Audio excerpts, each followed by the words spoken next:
Section 12.2, Limitations and Future Directions. In our experience working with Copilot and students, and reading the research literature published while we were writing this book, we've observed some limitations and future possibilities of generative AI models that we wanted to share. Section 12.2.1, where Copilot, currently, struggles. We found that Copilot struggles in three different types of scenarios: contrived problems, ill-defined problems, and large tasks. Contrived problems. Shortly after ChatGPT and GitHub Copilot took the world by storm, programming instructors feverishly worked to find types of tasks that these tools couldn't do well.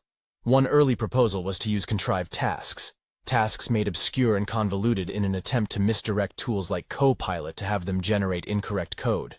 To us, such tasks seem wholly uninteresting and unfair to students, and their use seems to be a last-ditch attempt to retain the previous style of programming courses, without acknowledging the disruption wrought by tools like Copilot. Our sense is that these contrived tasks will eventually be solved by Copilot as the models continue to improve, but even if they aren't, these types of problems aren't generally important to solve anyway. Ill-defined problems. An ill-defined problem is a problem that hasn't been precisely specified, meaning we don't exactly know or haven't decided what we should do in all cases. For example, asking Copilot for a function to determine whether a password is strong is ill-defined until we define what we mean by strong password. Your first thought may be that Copilot can't possibly get better at solving these kinds of problems. After all, if we struggle to precisely specify the behavior we want, how are we going to communicate the required behavior to Copilot? Ill-defined problems are certainly challenging for Copilot, but they aren't impossible. Remember the flipped interaction prompt pattern that we discussed earlier in the chapter? Perhaps one day soon, Copilot will automatically switch into that mode when it doesn't have enough precision from you to solve the problem. Large tasks. We've spent a lot of time throughout the book teaching you how to design small functions and how to organize those functions using top-down design to solve large problems. We did this because Copilot struggles when given a monolithic task to solve. Is this an inherent limitation of tools like Copilot? Or can AI get past it? We don't know. Right now, Copilot struggles with problem decomposition, and even if it could get that right, probabilities aren't in its favor. Specifically, it has a higher probability of getting something wrong the more code it writes. For example, if it needs to write 20 functions to solve a task with each function averaging 10 lines, it's almost certainly going to make a mistake somewhere. But it's also foolish to bet against these systems. With advancements in how Copilot learns, perhaps this isn't that far off after all. Section 12.2.2, is Copilot a new programming language? When we write computer code in a language like Python, there's a compiler behind the scenes converting the Python to an assembly code or machine code that the computer can understand. There was a time when programmers wrote code in an old computer language like Fortran or C, ran the compiler to produce code in assembly language, and then checked the assembly code to make sure it was correct. We weren't around then, and it probably didn't happen that much. But we can understand why programmers didn't trust compilers back then. Compilers were a new technology, and it took time to work out the bugs. In addition, the code output from compilers was probably fairly inefficient compared to handwritten assembly. But after decades of improvements, both to correctness and efficiency, compiler optimizations are a really exciting and interesting topic for anyone curious. Very few programmers ever look at the output of compilers. Could there be a point when humans simply use large language models, LLMs, as the primary interface to computers and don't spend much time examining the code they produce? Let's think about both possible answers to this question. Why LLMs may not replace programming languages. There are reasons to think LLMs won't become the primary interface for humans to program computers. The principal one is that LLMs aren't a stringent programming language. We trust compilers because there's a programming language specification for each programming language, and there's a specified, exact behavior expected from each line of code. LLMs don't have this. It's just someone writing English or another natural language to an LLM. The LLM isn't bound to interpret the natural language in a particular way. It doesn't have to output the answer based on any rigorous specification.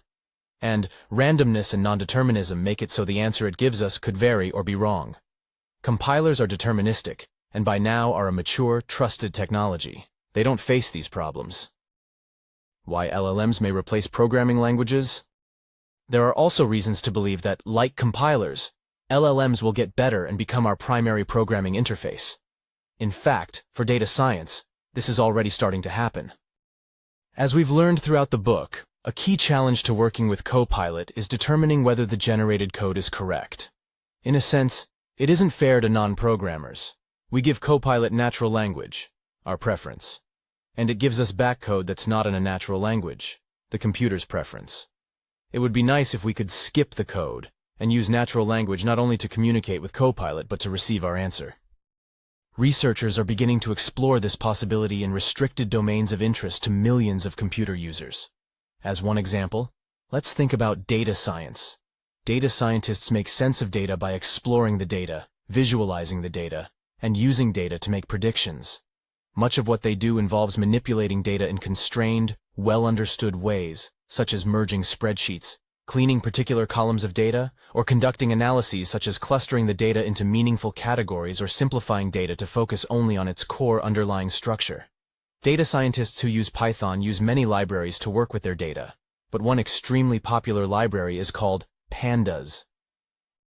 Researchers have successfully skipped the code in this context of doing data science with Pandas. Here's how it works. 1. The user expresses their intent in a natural language such as English. 2. The AI generates Python code and runs it to get the result, for example, a table of results for an analysis or a new spreadsheet, for the user. Importantly, the user doesn't see this Python code. 3. The AI converts the code back to natural language and presents that, not the Python code, back to the user. The natural language that the user gets back is in a consistent format that can be reliably interpreted by the AI. The researchers describe the purpose of the response from the AI like this. This is how you should ask the system to do what the system thinks you just asked it to do. The response helps the user understand the capabilities of the AI and the types of queries that are effective. 4. The user can edit the natural language from step 3 if it's not correct.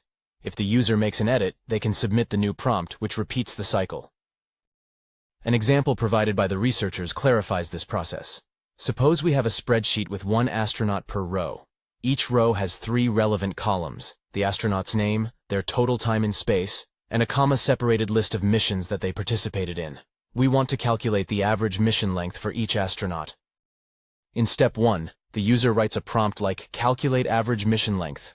In step 2, the AI generates code corresponding to that prompt.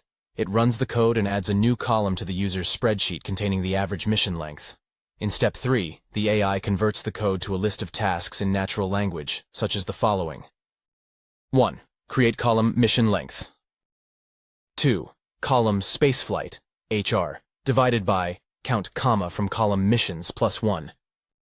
In step 4, the user can edit the natural language from step 3 and resubmit the updated tasks to the AI.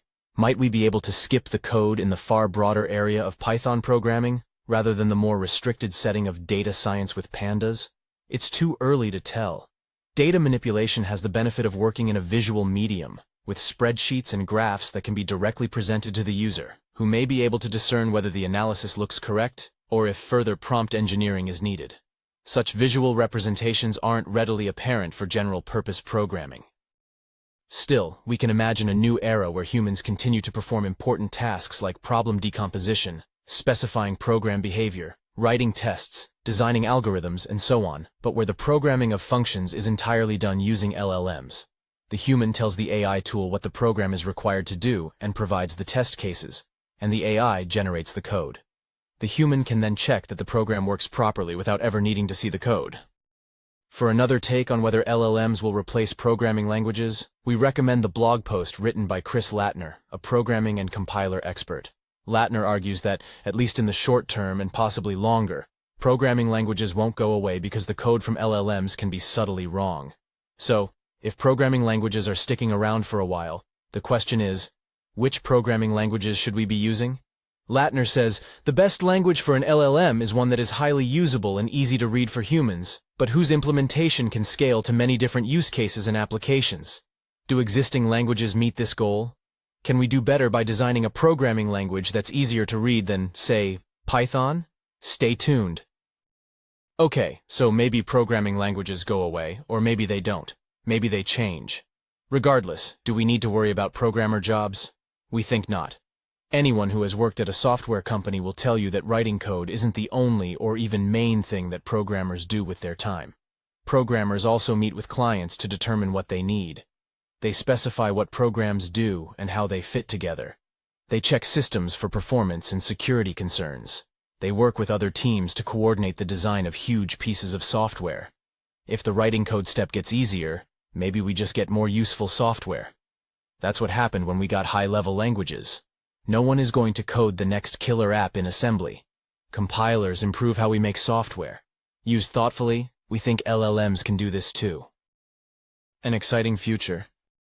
Although we're partially unsure of what's to come, it's clear LLMs are going to dramatically change the future of programming. Perhaps, for now, they are just aids to help software engineers write better code. Perhaps 5 years from now, however, the majority of software will be written by LLMs and only a small subset of software engineers will be writing code from scratch. Whichever outcome proves true, changes are coming fast and they'll likely lead to more people being able to write software to meet their needs. As of writing, we already have some insights into how these tools are being used. In one survey, 92% of software developers reported using these tools on a regular basis. Recent studies have found evidence that developers who use these tools are more productive than without the tools. In one particularly interesting research study conducted at UC San Diego, researchers found that professional developers use these tools in 2 ways: acceleration and exploration. In the acceleration phase, developers use these tools to help generate code faster than if they wrote it themselves. In the exploration phase, developers use these tools to help them find libraries that may be helpful or to understand the existing code base. These findings align with what we've been learning in this book, and we look forward to the research to come. More than anything else, we hope that you're now able to make your own informed decision on how you'll use LLMs to program and what LLMs may mean for the future of programming. At times like these, with some fervently proclaiming, "Programming is over," and others equally fervently proclaiming, "Programming won't change much at all." It's important for us to be able to weigh the arguments ourselves, and the ways that this change may affect us and everyone else. Can these tools help us? We think so. We should therefore use them, but use them responsibly. Are there concerns? Again, we think so, as we've discussed throughout the book. We should take steps, such as testing and debugging, to mitigate those concerns. The approach to teaching programming that we've taken in this book is new. Teachers and professors like us have just begun incorporating tools like Copilot into programming courses, though we're still working on the balance between when we want learners to use Copilot and when we don't. No matter the balance that programmers choose to learn programming, we want to stress to you that you've learned absolutely essential skills that everyone needs to create good software. Whether you're writing code occasionally at work to automate tedious tasks, or you're planning to become a professional software engineer, you have a strong foundation going forward, wherever your path may take you.